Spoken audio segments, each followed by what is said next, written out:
Voilà, bonjour à tous. Ça c'est le plan que je vais suivre. Vous allez voir mon PowerPoint, il est très sobre. Quand on parle beaucoup de character center, moi je ne sais pas cet axe-là exactement que je prends, c'est les relations entre les personnages. Vous allez voir, on va en parler. En tout cas, c'est ce que j'avais prévu quand j'avais fait la proposition de communication. Et puis entre le moment où j'ai fait la proposition et aujourd'hui, il se trouve que dans la blogosphère, il y a plein de gens qui ont écrit plein de trucs sur le scénario, est-ce qu'il a encore sa place, est-ce qu'on le sacrifie, est-ce qu'on l'appelle comme ça, est-ce qu'on change les formes et tout, et du coup, eh bien, ça m'amène un peu à envisager les choses autrement. L'introduction, je vous parle de la trinité du jeu de rôle, parce que même si je ferai un petit détour par le jeu de rôle un peu plus indie, à autorité partagée, c'est quand même bien du jeu traditionnel que je veux vous parler. Dans le jeu traditionnel, on envisage la trinité du jeu de rôle avec un auteur de jeu, un maître de jeu et des joueurs. Moi, je pense que la trinité du jeu de rôle, c'est comme les trois mousquetaires, en fait, ils sont quatre. Et c'est de ce quatrième gars que je voudrais vous parler, c'est-à-dire l'auteur de scénario. Il sera peut-être maître de jeu, il transmettra peut-être sa préparation de partie à quelqu'un d'autre, et il peut être aussi auteur de jeu. Alors, d'où venait mon idée au départ de me débarrasser du scénario. Eh ben parce qu'en fait, pour moi, le mot scénario, dans l'imaginaire commun, il est galvaudé par la manière dont le cinéma l'a popularisé. Quand on parle de scénario dans l'imaginaire commun, on imagine qu'il y a un script, qu'on peut le lire à l'avance, qu'on va savoir si on veut jouer le scénario ou être acteur dedans ou pas. Et donc ça induit, par l'utilisation du mot scénario, quelque chose de très linéaire. Et ça me dérange. Je vous renvoie à l'article de Brand, Jérôme Larrey pour les intimes, Jamais sans mon scénario, où il nous explique que historiquement, ça correspond à plein de trucs très différents. Moi, j'ai beaucoup aimé l'intervention du Gumpf, où il nous parle de Canva. Je pense que si on parle de Canva, ça reste un mot court comme scénario. On n'est pas dans la préparation de partie de jeu de rôle qui est beaucoup trop long et pas pratique à utiliser. Et merci, moi j'aime bien le Canva.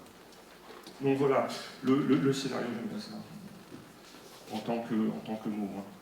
Alors la chose impossible avant le petit déjeuner, c'est ce qui m'amène à ce petit schéma-là.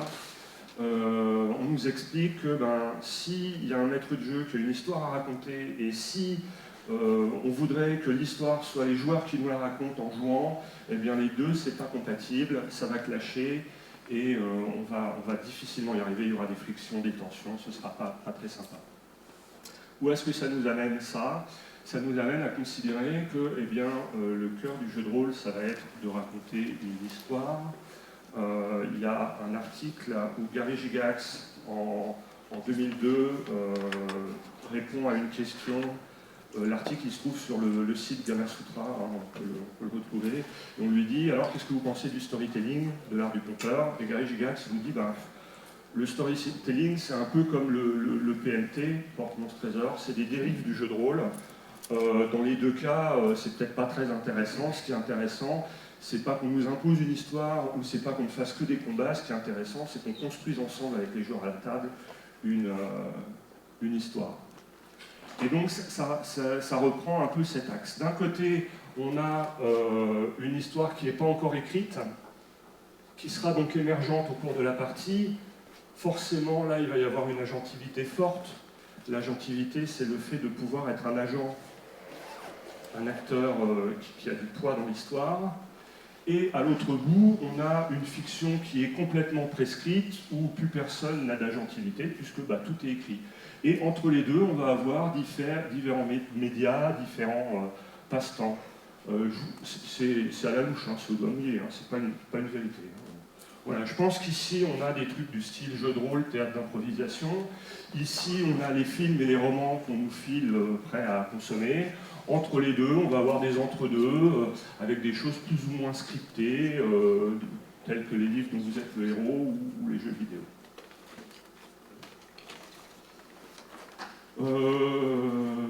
Donc là, que nous indiquent les jeux à autorité partagée, l'expérience de la Forge et les jeux indépendants qui en découlent, et bien en fait ils nous font la preuve qu'on n'a pas besoin d'un scénario quand on fait du jeu de rôle.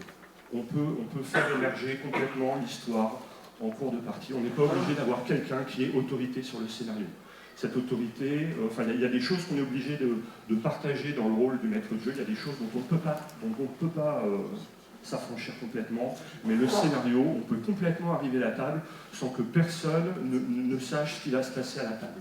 Il nous suffit d'une situation initiale, d'un pitch, et on part là-dessus, on brode, on a des outils, on construit, et donc le scénario, il n'est pas indispensable quand on fait du jeu. Ça ne veut pas dire qu'il ne peut pas être utile, hein. Ça veut dire juste que eh bien, dans les rôles du maître de jeu, il y en a dont on ne peut pas se passer, et il y en a dont on peut se passer, et l'autorité sur la trame narrative, sur le scénario, on peut s'en passer.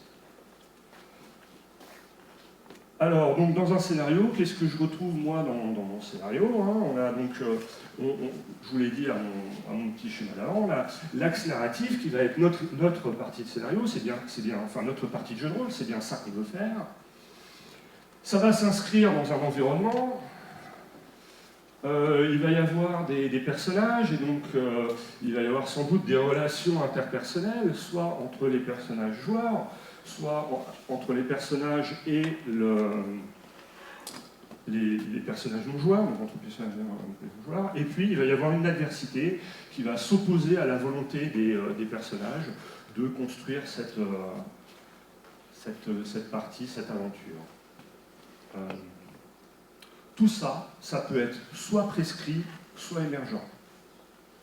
En fonction des objectifs qu'on se fixe pour sa partie, ça va être intéressant, eh bien, soit de les prescrire, peut-être pas tous, mais d'en prescrire une partie, soit d'en laisser émerger une partie. Par exemple, si on s'intéresse à l'environnement, prescrire l'environnement, ça va être important dans des propositions simulationnistes. Hein. Je vous renvoie à la théorie GNS. Si je prends un exemple, si je veux faire un scénario horrifique et que mes personnages joueurs ont la possibilité de fuir de mon scénario quand ça devient un petit peu tendu, eh bien, je n'arriverai pas à faire ma montée horrifique. Si je veux une montée horrifique, si j'ai une proposition sim où on veut vivre un truc angoissant, il ne faut pas que les joueurs puissent fuir. Donc je suis obligé de prescrire fortement mon environnement, par exemple. Mais si le cœur de mon scénario c'est de se raconter des histoires entre des nobles qui, je peux laisser un truc où j'en décris un petit peu pour donner un peu l'ambiance, et puis je laisse les joueurs complètement créer le reste et m'expliquer l'environnement, comment ça va se passer, ce qu'il y a dedans, pourquoi il y a telle couleur, tel truc, est-ce que c'est intéressant, etc.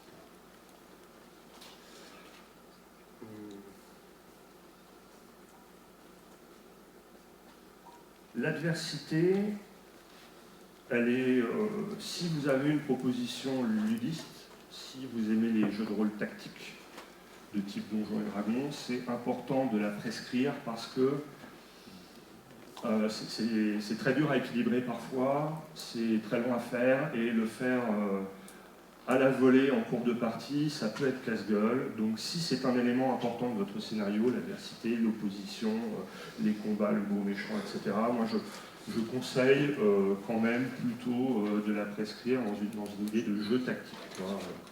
C'est intéressant, sans tomber dans la dérive de ne faire plus que ça, bien évidemment.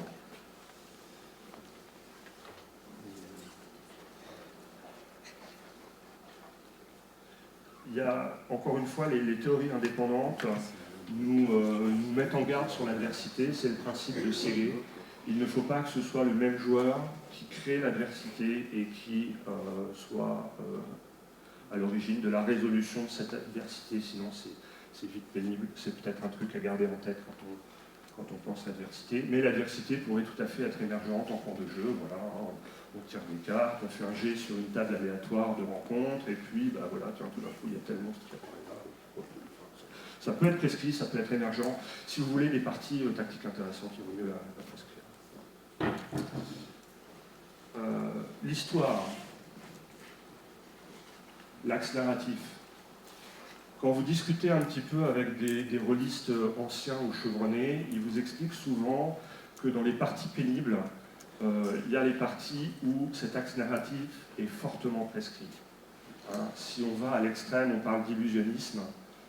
Les joueurs expérimentés ont tendance à préférer des choses plutôt émergentes au niveau de l'axe narratif. C'est pas nécessaire, encore une fois, si vous êtes dans une position simulationniste, peut-être que le fait d'avoir prescrit l'histoire permet vraiment aux joueurs de s'immerger fortement dans l'environnement. Donc, généralement, c'est pas très intéressant de faire de l'illusionnisme, mais si on a un objectif précis, eh bien pourquoi pas. Ce qui est intéressant sur l'axe narratif, c'est le rapport au débutant. Quand quelqu'un veut faire sa première partie de jeu de rôle en tant que maître du jeu, si vous allez regarder sur la blogosphère ou si vous discutez avec les gens, la plupart du temps, on va lui conseiller de prendre un scénario simple. Et quand on entend par scénario simple, on entend un scénario fortement prescrit, où il n'y aura pas beaucoup de marge de manœuvre pour la part des joueurs, comme ça il a bien tout cadré, il ne prend pas de risques, voilà. Moi je pense que c'est tenter d'apprendre à marcher à quelqu'un avec des béquilles, c'est casse-gueule. Si le conseil de simplicité il vient du fait qu'on veut rassurer le MJ débutant, eh bien rassurez-le en lui expliquant en quoi un jeu émergent c'est pas casse-gueule. Rassurez-le en lui expliquant que les joueurs à la table aussi ils sont là pour passer une bonne partie et qu'ils vont l'aider. Et expliquez-le lui tout de suite, plutôt à partir avec des outils émergents, que d'apprendre à faire un truc scripté, imposé, prescrit, pour qu'au bout de quelques années, il s'aperçoit qu'en fait, il fait chier tout le monde à sa table et qu'il est obligé de revoir toutes ses pratiques et pour se mettre au jeu émergent. Donc, si le conseil de simplicité, c'est parce que vous voulez rassurer le futur maître du jeu, eh bien, rassurez-le, mais ne le rassurez pas en lui demandant de tout prescrire, rassurez-le en lui montrant que jouer de manière émergente, c'est pas casse-gueule, on ne prend pas de risques et que, in fine, c'est peut-être ça que les joueurs ont envie de vivre en fait. Donc le stack narratif, c'est intéressant de prendre conscience de ça. Et finalement, ce dont je voulais vous parler, c'est l'axe interpersonnel. Si vous allez sur la blogosphère, vous allez trouver beaucoup d'articles sur le caractère center. On vous explique qu'on s'immerge dans son personnage, c'est très intéressant, hein, je suis peut-être un peu ironique, mais ce n'est pas mon intention. Moi, en expérimentant des jeux tels que Lady Blackbird, en expérimentant certains scénarios de son, parce que je suis un grand fan du travail de Johan Scipion, Sombre m'a appris à écrire des scénarios. On en parle un petit peu après 5 minutes. Et j'ai découvert que sur des scénarios courts, prescrire l'axe narratif, c'est pas mal. Et si je ne veux pas que les joueurs se fassent chier, j'ai intérêt aussi à leur donner des trucs à faire en interpersonnel. Dans le jeu traditionnel, quand on pense interpersonnel, on pense vraiment PNJ. Mais il y a un cœur à creuser sur les relations entre les personnages à la table. Qu'est-ce que ça permet? Moi, j'ai l'expérience dans mes débuts de jeu de rôle il y a fort longtemps, dans un pays fort lointain. Il y avait des tables de 14 joueurs. Waouh! Et pourquoi ça marche? Eh bien, ça marche pour les mêmes raisons qu'un GM, ça marche. Si vous voulez comprendre l'intérêt des relations interpersonnelles, allez discuter avec les gens qui écrivent des GM. Quand ils ont 200 personnages, ils peuvent vaguement prévoir un axe narratif, mais ils ne peuvent pas écrire 200 trucs intéressants pour 200 personnes qui vont toutes bien s'inscrire dans l'axe narratif, c'est un truc de dingue, quoi. Donc ce qu'ils font, c'est qu'ils posent des relations interpersonnelles très intéressantes entre les différents joueurs qu'ils auront sur leur GL. Et l'idée, c'est de faire ça un petit peu à un niveau local, dans la préparation de scénario ou de campagne, pour que les joueurs, quand moi je ne m'occupe pas d'eux, parce que je fais une aparté avec quelqu'un qui est intéressant, au lieu qu'ils soient tous à me regarder et qu'ils se fassent chier pendant une demi-heure, eh bien ils ont des trucs à se dire entre eux, ils ne prêtent pas forcément attention à ce que moi je dis à mon joueur en aparté, et du coup quand le joueur revient à la table, il a à nouveau des choses à leur dire, parce que les autres ils ne faisaient pas gaffe à ce qu'on disait, ils discutaient entre eux, donc ils n'ont pas eu toutes les informations, donc lui il est bien obligé de leur rappeler, et ça crée du jeu. Voilà, 5 minutes, formidable. On passe à la suite. Donc là, je me demande pourquoi j'ai fait ce slide, hein, je vous en détaille. En fait, c'est pour moi, c'est sur ma feuille. Alors, voilà. La troisième partie et la fin, il y a deux paradigmes différents dans la préparation de parties. C'est les parties courtes. Hein, vous avez l'essentiel là, les parties courtes, c'est une expérience contrôlée et renouvelable.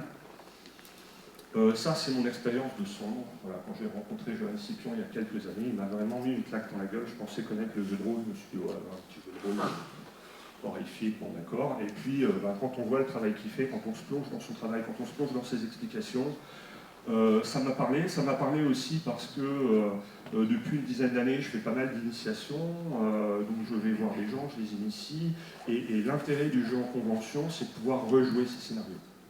Je prévois un scénario, je scripte mes personnages joueurs initial, je scripte les relations possibles, je fais une proposition, je leur impose rien, je prévois un axe narratif, je les encapsule dans un environnement pour qu'ils puissent éventuellement pas trop se barrer, et je vais le faire jouer. Je le fais jouer 1, 2, 3 fois dans ma convention, je reviens chez moi, je me dis ça a marché, ça n'a pas marché, ça je le réécris, j'y retourne, je fais jouer, je reviens, j'y tourne, je fais jouer, je reviens. Dans le travail d'écriture, le travail de réécriture est super important, et c'est vraiment ce que permet les parties courtes. Sur des parties courtes, si vous scriptez si vous prescrivez certaines choses comme les personnages, les joueurs ne vous en voudront pas. Pourquoi? Parce qu'ils savent que ce personnage-là, ils le jouent pour une expérience ponctuelle, ils n'auront pas à se le taper pendant 150 heures de jeu pendant toute la campagne. Donc ils vous pardonnent si vous prescrivez fortement les personnages. Ils vous pardonnent d'autant plus que vous allez leur donner des relations intéressantes à jouer, et entre eux et avec les PNJ. Donc ça veut dire que, eh bien, voilà, peut-être que scripter des choses, c'est bien, dans une partie courte, en fonction de l'effet que l'on veut donner, parce qu'on n'a pas beaucoup de temps, parce qu'on peut le réécrire, parce qu'on peut l'améliorer. Voilà, c'est vraiment, pour moi, le paradigme intéressant des parties courtes. Alors malheureusement, effectivement, quand on joue tous les samedis avec ses potes dans son garage, on n'a pas trop l'occasion de cette expérience-là. C'est plutôt une expérience de convention quand on fait jouer plein de gens. La dernière partie, c'est les parties longues. Et ben ouais, la campagne, c'est le marathon. Ce que nous apprennent les jeux propulsés par l'Apocalypse, la scène indépendante, enfin surtout Apocalypse World, c'est que la première partie d'une campagne, elle n'est pas du tout la même que toutes les autres. C'est sur cette première partie que vous allez construire les relations interpersonnelles des gens. Dans le jeu de rôle vraiment traditionnel, on vous dit, vous allez voir votre maître de jeu, je lui dis, ah, je voudrais jouer un maître du temps. Il dit non, les maîtres du temps, c'est une classe info-jeu, c'est trop abusé, tu peux pas. Alors vous insistez, puis il dit bon, alors si tu as un bon BG, je te l'accorde. Et là, le mec, il va vous pondre un BG qui va correspondre à n'importe quoi, pas parce qu'il a envie de jouer ça, mais parce qu'il a envie de jouer un maître du temps. Et de toute façon, ce BG, personne n'en fera rien, on va le lire une fois, on fera BG fait, check, allez, on le met de côté, et puis moi je fais mon scénar. Donc il faut à la première partie construire avec ces joueurs collectivement le BG, les interactions entre les joueurs, les interactions avec les PNJ. Il faut que les joueurs vous disent de quoi ils ont envie de parler avec ce personnage-là, de quoi ils ont envie de parler à cette partie-là. Et il ne faut pas qu'ils vous le disent individuellement, il faut qu'ils le disent collectivement. Il y a un jeu très intéressant et que j'aime beaucoup parce que je suis né avec et c'est comme des charentaises aujourd'hui pour moi, c'est Donjons et Dragons. Et j'ai été agréablement surpris dans sa dernière édition. Il nous explique comment créer des BG à Donjons et Dragons. Donc, grosso modo, on va définir 1 ou 2 traits de caractère pour le personnage, un idéal, un lien et un défaut. Alors moi, je vous conseille de faire des tours de table. Premier tour de table, les gens parlent de leurs traits de personnage. Donc on sait qu'il y en a un qui va être noble, un qui va être marchand, un qui va être milicien, et puis lui, il est grincheux, lui. Ok, premier tour de table. Deuxième tour de table, on va parler de leurs idéaux. Et à chaque fois que quelqu'un évoque un idéal, eh bien, le maître de jeu va lui poser des questions. Tour de table suivant, on va parler des liens. Est-ce qu'il y a une personne, est-ce qu'il y a une chose qui te tient à cœur? Et puis petit à petit, parce que les joueurs vont entendre ce qu'ont dit les autres à la table, ils vont surenchérir, ils vont créer sur ce que les autres ont créé, par le jeu de questions que chacun peut poser, même si c'est plutôt un maître de jeu d'être leader là-dessus, il faut expliquer à vos joueurs que tout le monde peut poser des questions, et petit à petit, par pelure de noms successives, si le maître de jeu prend plein de notes à ce moment-là, eh bien, les joueurs vont tous seuls entrecroiser des choses qu'ils ont envie de se dire ou mettre en place des choses qu'ils ont envie d'explorer, pas qu'ils sont fixés au départ. Et le maître de jeu, quand il rentre chez lui, il n'a plus qu'à reprendre ses notes et à le mettre en forme.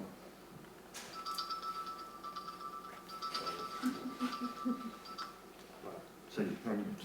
Mais j'y suis. Donc le maître de jeu rentre chez lui, il a pris plein de notes, il a posé plein de questions. Merci Lady Blackbird de nous avoir appris à poser des questions. Malheureusement, DD5 s'arrête là, il ne nous dit pas ce qu'on fait de toutes ces notes. Et là, il faut aller pêcher dans d'autres jeux.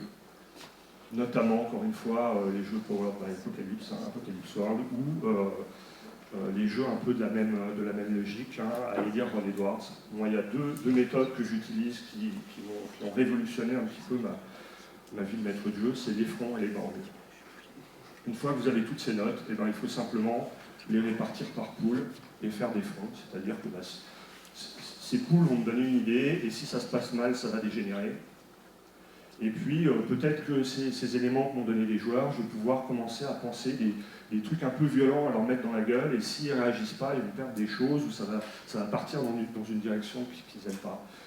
Et après, parce que le jeu en campagne c'est un marathon, eh bien je vais simplement, donc les banques ça va être un petit peu peut-être, enfin les fronts ça va être un peu le fil rouge de ma campagne, et les bangs ça va être les choses que je vais préparer de scénario en scénario en fonction de ce qui s'est passé pour relancer la machine. Le problème du jeu émergent, c'est que selon moi, il y a deux grands types de joueurs. Il y a des joueurs proactifs et des joueurs réactifs.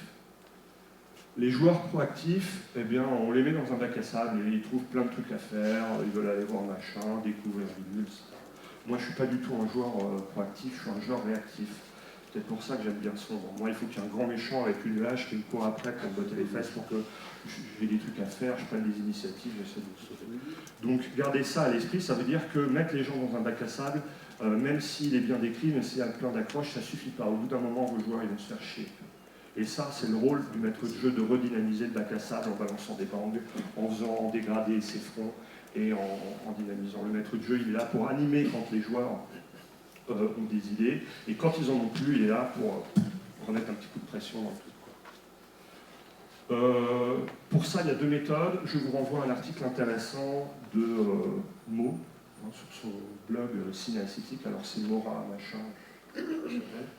Derrière, on a les trucs que vous savez. Donc, Mora, elle est, où est-ce qu'elle est Enfin bon, bref, elle est quelque part. Elle nous dit qu'il y a deux manières de faire. On peut soit mettre la pression, l'article s'appelle pull push. On peut soit mettre la pression, pousser, soit inviter les gens, c'est-à-dire aspirer.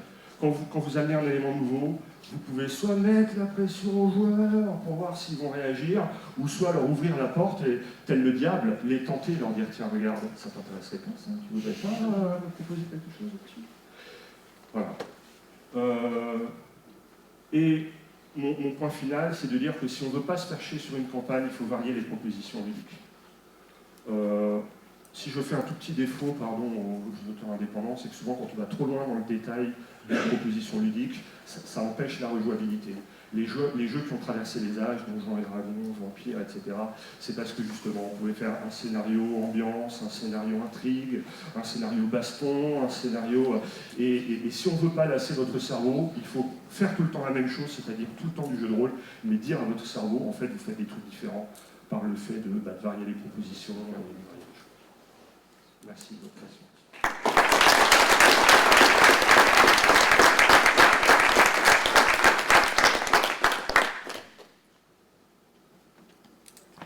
Alors, une, deux, allez, trois, c'est mon fou, trois questions.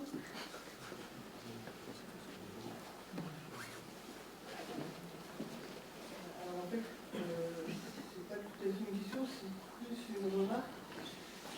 Simplement, le joueur réactif, ça me faisait penser en fait au film The Usual Suspects, où les personnages en fait au départ veulent faire une opération ensemble, un casque pour enlever la police. Ensuite, ils sont recrutés pour faire une autre mission. Ensuite, la mission en fait a comme conséquence qu'on leur met la pression pour travailler pour les scolaires, pour faire encore notre mieux. Et en fait, à chaque fois, effectivement, c'est en fait ce que tu disais à propos du fait que le maître du jeu doit mettre dans son bac à sable des éléments pour réactiver la narration. En fait, à chaque fois, les personnages sont attirés par quelque chose ou poussés par quelque chose pour repartir à l'action. Oui, hein, enfin, tu remarqueras dans ma présentation, je ne parle pas que des bacs à sable, mais je dis effectivement, dans un bac à sable, il faut prévoir de lancer la pression. Si on se réfère à Sun Tzu, connais ton ennemi, tu remporteras une bataille, connais-toi toi-même, tu en gagneras une sur deux, ignore les deux, tu en perdras 100. Quoi. Donc la question, elle est toujours de avec qui je joue et quelle proposition on veut avoir. Si moi je me suis intéressé, je ne sais pas si je réponds à ta question, pardon, mais ça me fait penser à ça. Pourquoi je me suis intéressé à la jeu-drôlegie? Parce que je voulais comprendre dans mes parties pourquoi il y a des fois j'avais des parties de merde. Et il y a deux grandes choses qui aujourd'hui émergent, c'est poser le contrat social et connaître ses joueurs et comprendre leurs attentes et à quoi on a envie collectivement de jouer. Et la deuxième chose, c'est la gentilité. Il faut laisser des plages de création. Il faut que l'auteur de jeu il laisse des plages de création à son maître de jeu. Il faut que le maître de jeu il laisse des plages de création à son joueur. Et il faut que ces trois acteurs-là, et l'auteur de scénario, bien sûr, hein, je vous ai dit, ils sont quatre, c'est dans les espaces de création, c'est dans les blancs que les joueurs vont pouvoir s'épanouir. Si on ne laisse pas de blanc ou si on les pense mal, eh bien c'est la deuxième source de crash de scénario selon moi. Et après, est-ce que tu as des joueurs proactifs? Très bien. Est-ce que tu as des joueurs réactifs? Très bien. Il faudra simplement penser à peut-être pas leur proposer la même forme de construction de partie, c'est tout. Il n'y a pas d'échelle de bien.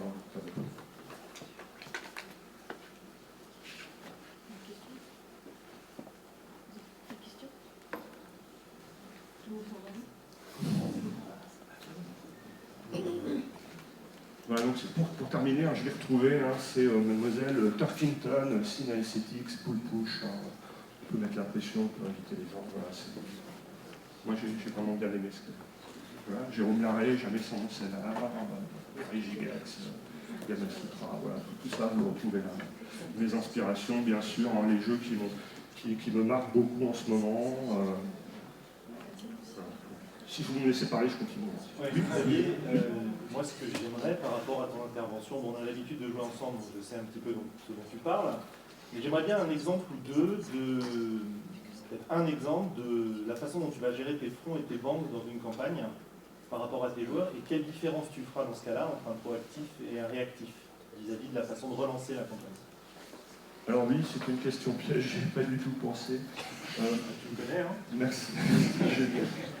Julien, c'est mon poil à gratter. Hein. Je dis, parce que voilà, j'ai tout le temps des grandes théories débiles, et Julien, il me ramène à la réalité. Moi, je suis un joueur et un MJ très instinctif. Donc j'ai du mal à répondre à cette question. Les fronts, pour moi, c'est vraiment un fil rouge. Quoi. Tu sais que ça va te donner les grandes lignes, justement, pour définir la direction de ta campagne. Le problème du jeu émergent, c'est que si tu n'as pas un fil rouge, ça part un peu dans tous les sens, on a un truc un peu décousu et on manque en cohérence à l'arrivée, c'est dommage. Et donc les fronts, ils te permettent de faire ça. L'intérêt d'avoir des fronts, c'est que ça t'évite aussi la linéarité. Si tu as 4 ou 5 grands thèmes qui vont influer sur ton univers, alors on va avoir une illusion de réalité parce qu'il va se passer des choses différentes à différents endroits qui seront corrélées ou pas corrélées. Donc pour moi, c'est juste un fil rouge. Et ce que je vais préparer d'une partie sur l'autre, c'est mes bangs. Quelque part, on pourrait dire que c'est mon adversité, en fait. C'est-à-dire le moment où il y a quelque chose qui, hop, boum, s'oppose au joueur et il faut qu'il réagisse. C'est peut-être aussi l'os à ronger pour mes joueurs réactifs. Les joueurs proactifs, voilà, voilà, tiens, je réponds à ta question. Si tu as des joueurs, proactifs, les fronts, ça va suffire, parce qu'il va se passer des choses dans le monde, et ils vont aller voir, ils vont aller explorer, etc. Et si tu as des joueurs proactifs, réactifs, alors il faut leur mettre des banques dans les dents. Voilà, merci. Eh bien, merci beaucoup. On va